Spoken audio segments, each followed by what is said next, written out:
Praise the lord. దేవుని వాక్యం నుండి యెషయా గ్రంథము 43వ అధ్యాయము 4వ వచనము చదువుకుందాం. నీవు నా దృష్టికి ప్రియుడవైనందున ఘనుడవైతివి. దేవుడికి మనం ఎప్పుడూ ఇష్టంగా ఉన్నాం.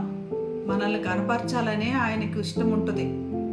ముద్దుకాయ విషయంలో చూస్తే శత్రువుకి ఆ విషయం ఇష్టమే లేదు. మనం గనపరచబడటము ఇష్టం లేదు. చాడీలు చెప్తారు, లంచం ఇచ్చారు, అబద్ధపు ఆజ్ఞలు సృష్టించారు.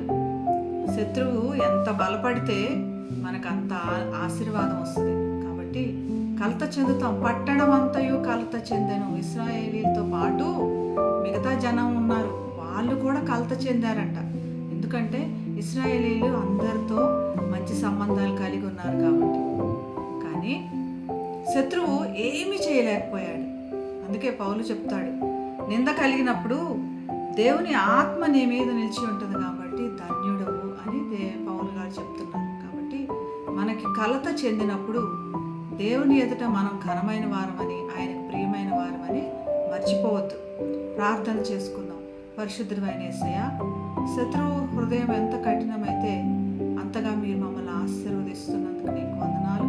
ప్రతి దినము ప్రతి నెల కూడా చీట్లు వేసినప్పటికీ ఏ శ్రమ ఏ శోధన మా దగ్గరికి రాకుండా మమ్మల్ని కాస్తున్నందుకు నీకు వందనాలు చెల్లిస్తూ యేసు నామమున ప్రార్థిస్తున్నాం తండ్రి.